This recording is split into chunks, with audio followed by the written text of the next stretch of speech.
don't look, the shadows breathe. The song was playing in my head as I ran through back along the path we'd made getting here. None of it mattered.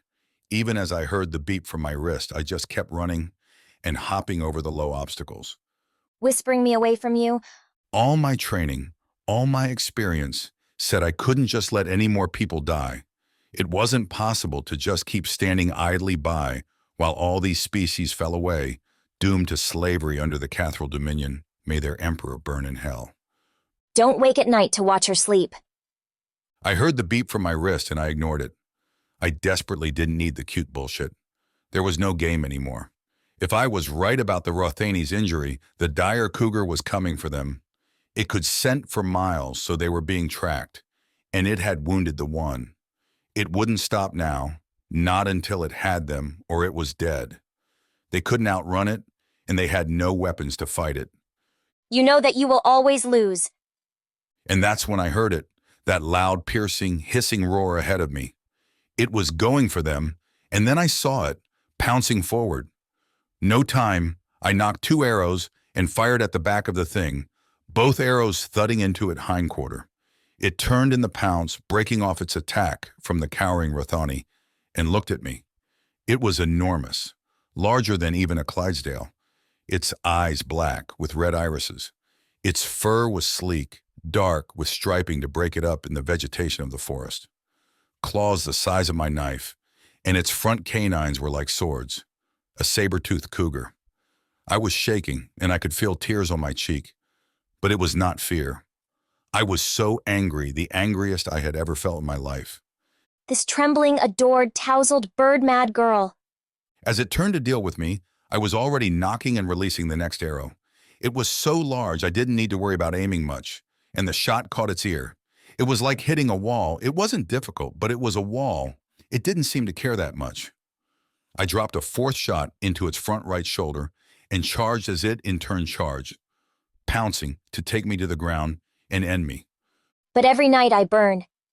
At the last moment, I dropped to a slide, passing under it, and came up to one knee on the other, turning to fire another arrow, catching it on the other side now. I was between it and its prey now, and it slowed for a moment. I wasn't playing the game like its other prey had, and I tossed the 2 grouse in the direction of a now very confused Rothani. The cougar was learning and didn't charge straight again, instead doing a zigzag motion. I got 2 more shots out before rolling out of the way of a giant claw, but I felt it hook my sleeve. I didn't see where the second shot hit, but the first went into its flank. A more serious wound, but this thing would stay lethal till it was near death. But every night I call your name. I double knocked again my last shot and waited until it was on the charge into me. I went to the side, shot from close distance, this time hit the front leg, and my last shot hit the chest, but didn't go deep, hitting a rib. Arrows spent, I tossed the bow away and ran behind it, drawing hatchet and knife off the mag belt. My lungs were burning. I couldn't keep going at this too much longer. The cougar was wounded, but in a way it was getting more dangerous. It had started this as a predator, come for its prey, and now it was a wounded animal with a diminishing capacity to escape. It would fight to the last breath. Every night I burn. It kept coming for me, and this time I couldn't get out of the way in time, so I settled for a different tactic. I buried the hatchet in its eye as one massive paw ragdolled me several feet away into a tree, the claws going just too far to cut me as I stepped in. I felt my shoulder go out as I struck, and my head contact the tree, not straight on, but in seconds, the blood from a head wound was forcing my own eyes shut. I'd also likely bruised several of my ribs, if not cracked them. Medical alerts were sounding. Fuck off! Every night I fall again. The cougar had finally felt the hatchet shot and was whipping around trying to dislodge the hatchet. I regained my feet, steadied myself, and then rammed my dislocated shoulder as hard as I could into the tree I'd hit. I felt it sink back into socket, and the pain threatened to make me black out. I didn't have long, and knife in hand, I started advancing on the struggling cougar. This universe doesn't get to take one more thing from me. Not this game, not the Cathral, and not your fucking emperor.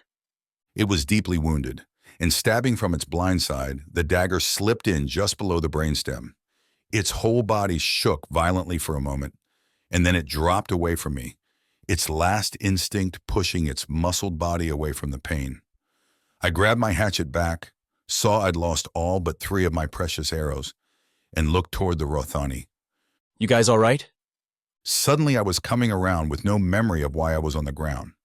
Probably a combination of pain and the adrenaline crash. My shoulder was a solid ball of pain, but at least I could see out of both eyes. I looked around and could see the Rothani sitting nearby, keeping themselves small as I slowly sat up. At my feet were my backpack, bow, 3 arrows, the hatchet, and knife. My jacket had been converted into a makeshift sling, and checking. I didn't feel blood on my head, some sort of poultice and sap over the wound. My ribs did hurt, but all things considered, I came off much better than I could have figured. With access to at least basic tools, the injured Rothani's arm had also been bandaged. An alert chimed, achievement unlocked, the apex predator. No choice between survival and comfort on this one. I grabbed my backpack and dug out the water bottle, taking a swig from it, then motioning the Rothani over. Come here. No harm. The uninjured one got the gesture, and we did have to spend several minutes playing charades. The Rothani were somewhere between anthropomorphic dogs and bears with the bear's short snout, but sleeked like a dog's, and with what reminded me of ears like a husky. After taking another swig from the bottle, I offered it to the Rothani, who sniffed at it, then gave it a cursory taste before taking more of a drink and bringing the bottle back to its companion. When he returned from that, I tapped my chest with the hand I could use properly. Keith? You? And pointed to him. The green button was chirping again, but I still didn't really care yet.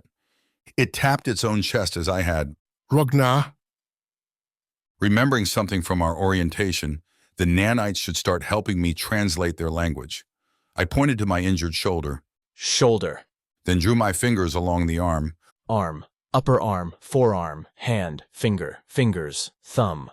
Once he caught on, he began doing much the same, repeating body parts back to me. Then I identified trees, the ground, dirt, rocks, just everything I could think of. As we continued at the game for a few minutes, I started understanding some words here and there. Next, up, down, left, right. Help Keith up. Ragnar, help Keith.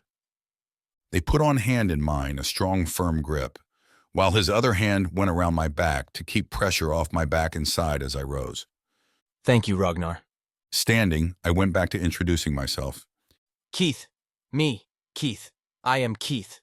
More started to fill in, and I was catching words we hadn't explained yet. Ragnar sort of tilted his head. Why help us? It was the right thing to do. I replied, as I gathered up my things and walked slowly toward the dead cougar. I motioned to it. I need help with the dire cougar. Will you help me? With the use of only one arm, I wasn't in condition to be trying to skin the damn thing. Ragnar seemed to get what I was asking. Ragnar will help. In the end, it was too much work out here to do much with it myself. I grabbed branches and vines from some of the trees, and we made an improvised sledge.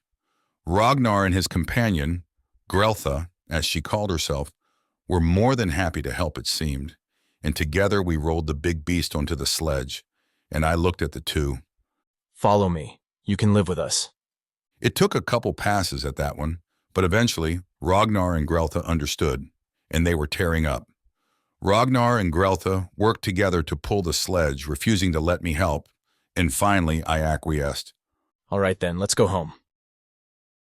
Hey everyone, hope you loved the video. Don't forget to give it a thumbs up, hit subscribe for more awesome sci-fi content. You can also support us by hitting the thanks button at the bottom of the video. Your generosity goes a long way. Every bit helps us bring you more stories from the stars. Thanks a bunch.